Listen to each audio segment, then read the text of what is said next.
이 시간 죽은 것이 아니라 잔다 하시니, 죽은 것이 아니라 잔다 하시니 라는 제목으로 하나님 말씀을 증거하겠습니다.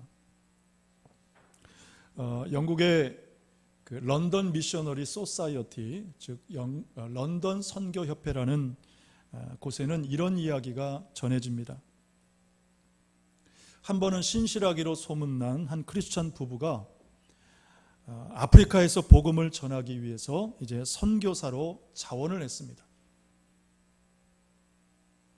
이제 이들 부부는 선교 사역에 필요한 모든 훈련을 마치고 아프리카로 향했습니다. 그리고 그 아프리카 선교 본부에서 지정해 준 지역에서 열심히 이제 복음을 전했습니다. 그런데 1년, 2년, 5년, 10년이 돼가는데 한 사람도 결신자가 없었다는 것입니다. 그러던 중에 그 런던에 있던 한 지인으로부터 편지가 왔습니다. 필요한 것이 있으면 어떤 것이든지 보내주겠다라는 그런 내용이었습니다. 그 편지를 받고 부부는 고민을 했습니다. 과연 지금 우리에게 필요한 것은 뭘까? 그리고 고민 끝에 결정한 품목은 바로 성찬기였습니다.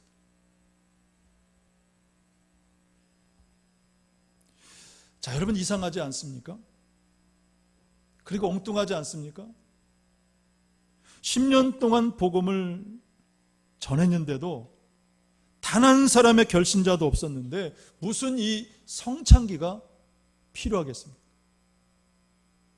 그럼에도 불구하고 이들 부부는 고민 끝에 성찬기를 보내주십시오 라고 그렇게 답장을 써서 보냈어요. 왜냐하면 이들에게는 믿음이 있었기 때문입니다. 비록 10년 동안 단 한 사람의 결신자도 없었지만 그러나 믿음으로 이 성찬기를 준비했던 것입니다. 얼마 후 선교사 부부는 이 성찬기를 받았고 하나님 앞에 간절하게 기도했어요. 하나님, 이 성찬기를 사용할 수 있도록 추수할 영혼들을 보내주옵소서. 하나님 앞에 간절히 기도했어요. 그런데 그때부터 놀라운 일이 시작이 되었습니다. 10년 동안 복음을 전해도 꿈쩍도 않던 그 원주민들이 마음을 열기를 시작을 했습니다. 원주민 추장도 복음을 전하도록 허락을 했습니다. 복음을 들은 사람들 가운데 변화가 찾아왔고 그 마을 추장까지 주님을 영접하니까 온 마을 사람 모두가 다 세례를 받았다는 것입니다. 그리고 마침내 이 런던에서 보내어준 성찬기가 놀라운 은혜 가운데 사용되어졌다라는 것입니다. 여러분, 이것이 믿음이고 또한 믿음의 결과인 것입니다. 여러분, 주님은 믿음 있는 성도, 믿음 있는 자녀, 믿음 있는 가정과 교회 반드시 여러분 믿음의 증거를 보여주시는 줄로 믿습니다. 믿음 있으면 믿음의 증거를 주님은 반드시 보여주시는 것입니다. 우리가 지난 한 주간 마태복음 9장과 10장 말씀을 묵상하면서 일관되게 배우고 깨달은 것이 바로 이 믿음이었습니다. 예수님은 많은 병자를 고치셨습니다. 중풍병자, 맹인, 말 못하는 사람, 귀신 들린 사람, 또 오늘 본문에 나오는 이 혈루증을 앓는 여인까지 많은 사람들을 고쳐주셨습니다. 그런데 그 모든 치유의 현장마다 주님이 동일하게 물으신 것이 무엇입니까? 바로 믿음이었습니다. 단 하나, 그 믿음을 보시고자 하셨습니다. 내가 능히 할 줄을 믿느냐? 내 믿음대로 되라. 그 믿음대로 다 되었어요. 여러분, 오늘 저와 여러분에게 여러분 이 믿음이 있으시기를 주님의 이름으로 축복합니다. 오늘 말씀을 통해서도 주님은 이 믿음을 말씀하시는데 어떤 믿음을 말씀하시느냐? 첫째는 어떤 상황에도 절망하지 않는 믿음입니다. 어떤 상황에도 절망하지 않는 믿음. 오늘 본문 18절 말씀해 보니까 예수께서 이 말씀을 하실 때에 한 관리가 와서 절하며 이르되 내 딸이 방금 죽었사오나 오셔서 그 몸에 손을 얹어 주소서 그러면 살아나겠나이다 하니 그랬습니다. 자, 여기서 말씀하는 관리는 마가복음 5장에 보면 회당장 야이로라고 구체적으로 기록하고 있습니다. 이 회당장이라는 이 일은 뭐냐면은 회당 건물이나 혹은 그 회당 예배에 관한 어떤 전반적인 것을 책임 관리하는 사람을 말하는데, 특별히 이 본문의 회당장 야이로는 그 중에서 좀 수장급이었다, 좀 직급이 높았을 것이다 라고 학자들은 추정을 합니다. 여하튼 그 회당장 야이로가 주님께 나와 절하며 하는 말이 뭐냐면 내 딸이 방금 죽었습니다 라는 말이었어요. 내 딸이 지금 죽었습니다. 같은 내용을 기록한 누가복음 말씀에 따르면 이 딸은 어떤 딸이냐? 12살 난 외동딸이다, 그렇게 기록하고 있어요. 12살, 이제 초등학교 5학년, 6학년 정도 되는 하나밖에 없는 딸입니다. 우리 딸 자식 가지신 아빠들은 아실 것입니다. 그 하나밖에 없는 딸이 얼마나 이쁘고 소중하고 귀하고 요즘 유행하는 말처럼 금쪽 같은지 아마 아빠들은 아실 거예요. 그런데 그 외동딸이 방금 죽었다. 아빠의 심정으로는 아마 세상이 끝이라고 느껴졌을 것입니다. 그럼에도 그가 주님께 나와 무엇을 고백합니까? 오셔서 그 몸에 손을 얹어 주소서 그러면 살아나겠습니다. 여러분, 이것이 믿음이죠. 절망의 순간에, 절망할 수 없는 상황에도 예수님을 붙드는 것, 여러분, 이것이 믿음인 줄로 믿습니다. 제가 초등학교 다닐 때 제 어머님께서 자주 보여주셨던 모습은 뭐냐면 이 손자수를 하는 모습이셨어요. 예쁜 꽃이며 화초며 새 같은 그림을 이렇게 실로 수놓는 그런 것을 제가 봤습니다. 그러니까 사람들이 그것을 보면서 어쩌면 이렇게 아름답습니까? 손재주가 참 좋으십니다. 그런 말씀들을 주변 분들이 하셨어요. 근데 어느 날 제가 어머님이 그 손자수 하는 것을 이렇게 유심히 보니까 어머님이 그 앞면만, 보이는 앞면만 신경 쓰시는 것이 아니라 보이지 않는 뒷면을 열심히 보고 이렇게 확인하시는 것을 제가 봤어요. 그것을 보면서 보이는 앞면만 있는 것이 아니라 보이지 않는 뒷면도 있구나. 보이지 않는 뒷면도 있구나. 그것을 제가 처음 그때 생각을 했습니다. 여러분, 우리는 종종 어떤 사건을 당하게 되면 한 면만을 봅니다. 눈에 보이는 것만 보고 그것이 다인 것처럼 생각하고 그것에 슬퍼하고 그것에 절망합니다. 그런데 여러분, 우리가 절망과 희망이라는 말은 한 글자 차이죠. 생각의 차이입니다. 그러므로 믿음이 있다면 여러분, 절망 속에서도 희망을 볼 수 있는 줄로 믿습니다. 믿음이 있다면. 열왕기상 17장에 보면 이스라엘 땅에 큰 가뭄이 들었습니다.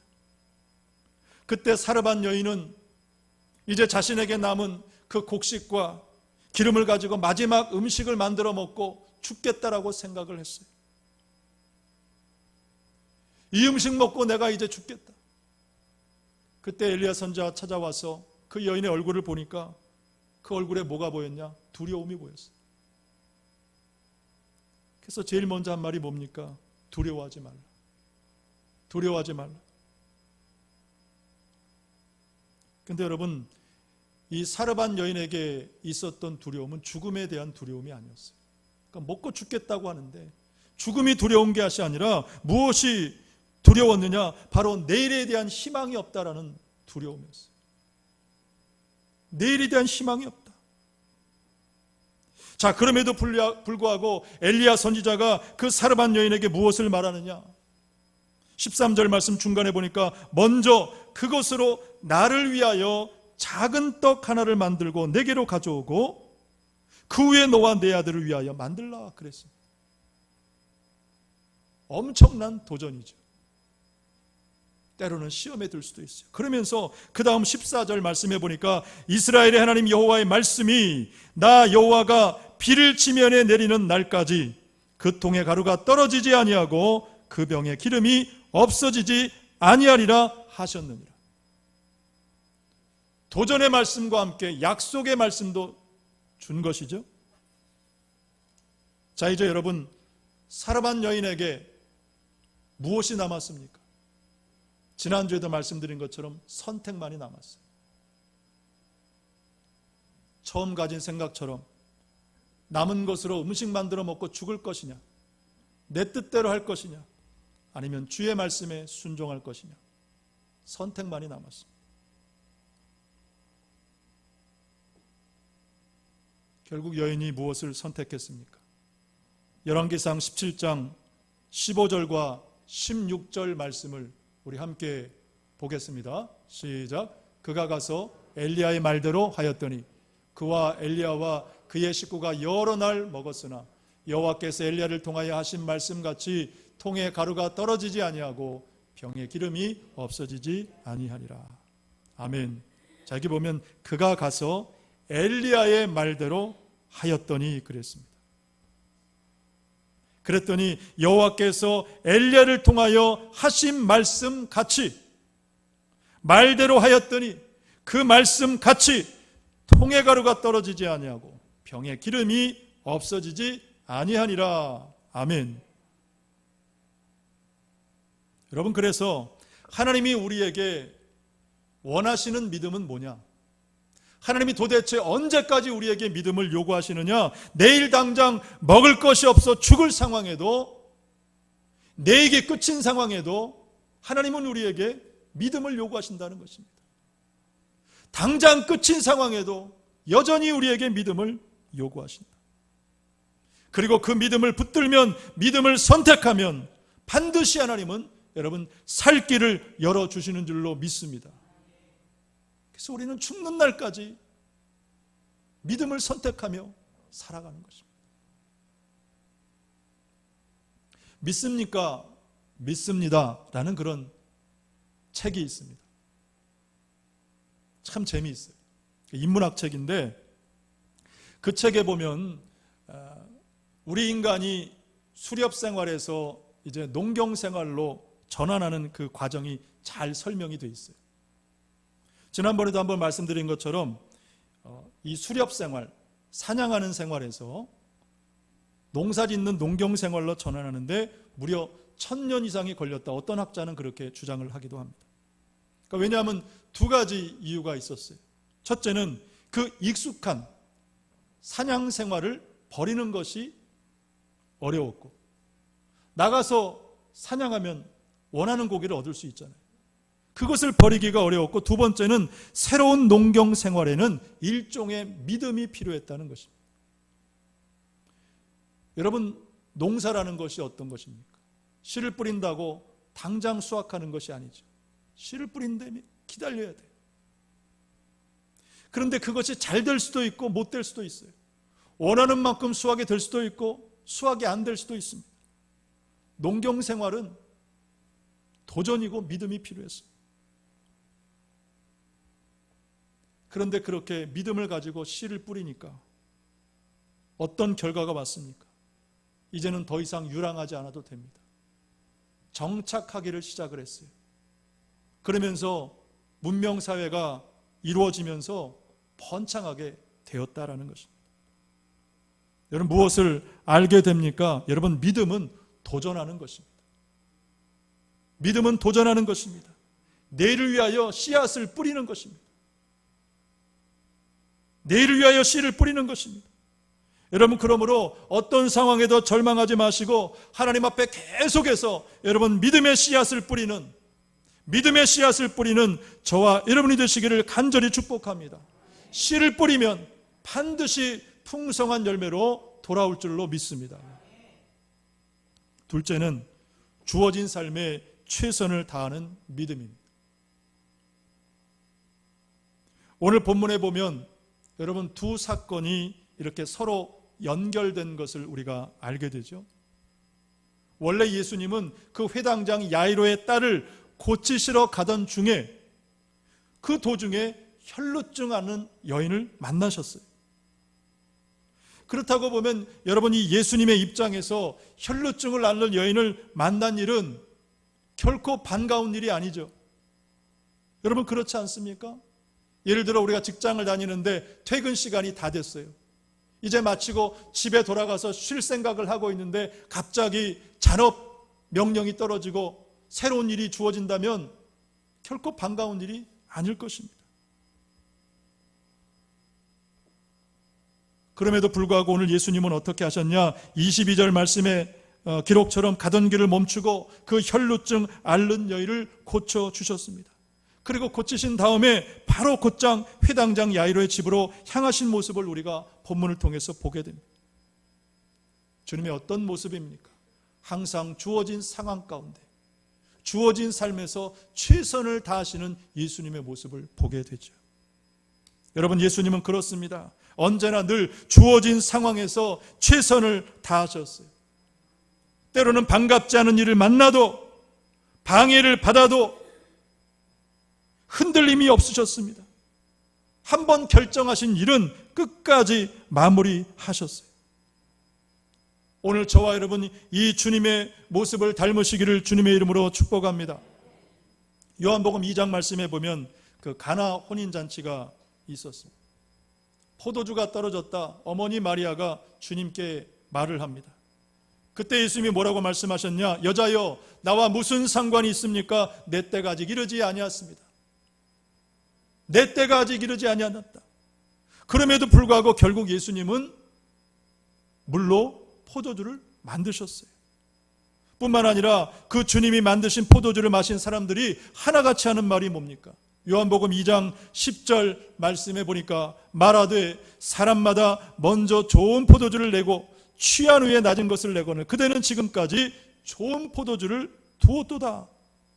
예수님이 만드신 포도주를 마시면서 사람들이 더 좋은 포도주라고 얘기를 하더라는 것입니다. 영어 성경에 보니까 이 좋은 포도주를 더 베스트라고 기록을 하고 있어요. 무엇을 알게 됩니까? 주님은 반갑지 않은 상황에도 일에도 최상의 포도주를 만드셨다라는 것입니다. 특별히 여러분 이 물로 포도주를 만드신 사건은 복음서 중에 유일하게 요한복음에만 기록이 되고 있어요.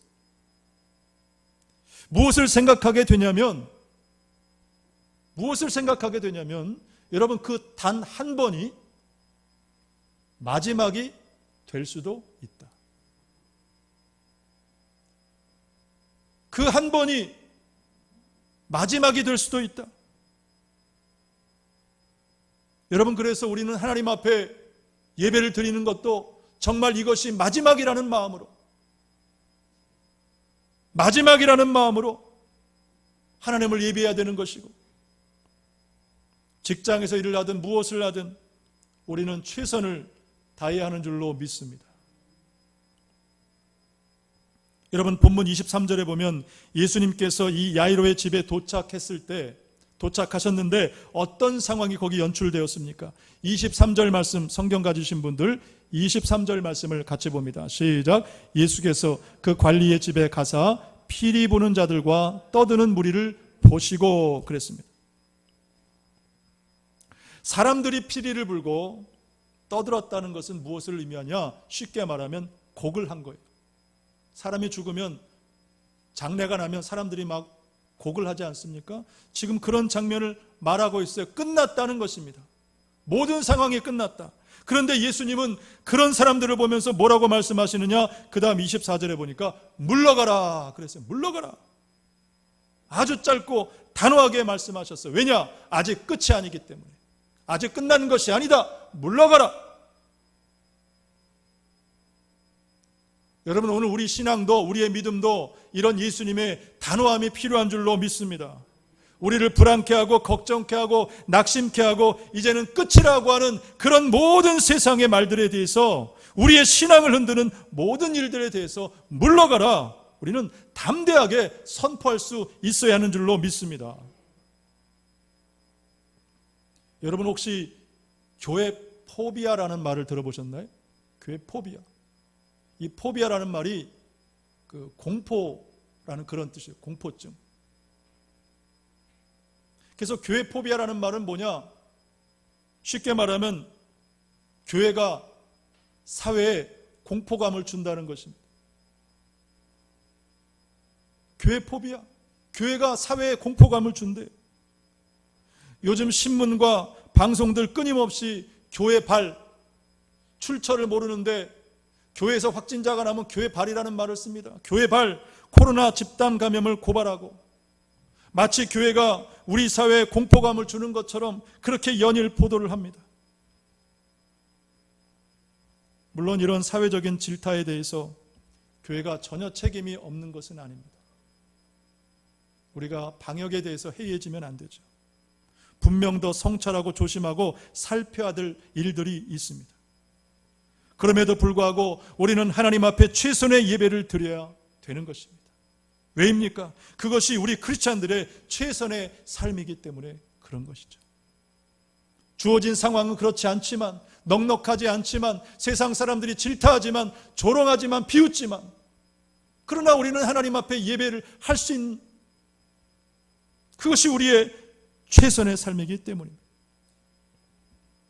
지난 2월 1일자 기독일보에 보면 사진 보여주세요. 자, 제가 스크린 캡처해가지고 지금 저기 한 건데, 맨 위에 큰 글자는 여러분 보이시죠? 그 제목이 뭡니까? 대면 예배 동안 감염 거의 없었다라는 제목의 기사가 기독일보에 올라 있었어요. 근데 안타까운 것은 이런 기사가 일반 신문에는, 일반 방송에는 나오지 않고 있다는 것입니다. 왜인지는 모르겠어요. 물론 문제는 예배 이후에 식사 문제, 그리고 폐쇄된 모임 가운데 환자가 나오고 있다. 이 말은 누구의 주장이냐? 중수본의 윤태호 그 반장이 인터뷰에서 한 말이에요. 실제로 결과가 그래요. 예배 중에 감염자는 없다. 여러분, 그래서 우리는 정부의 지침도, 방역 지침도 잘 지키고 동시에 하나님 앞에도 최선의 예배를 드리기를 기뻐하고 힘쓰는 여러분, 우리 하늘과 땅을 잇는 공동체가 되기를 주님의 이름으로 축복합니다. 네. 우리는 최선을 다해야 돼, 주어진 상황 가운데. 그것이 바로 믿음인 것입니다. 한 가지 이야기만 하고 마치도록 하겠습니다.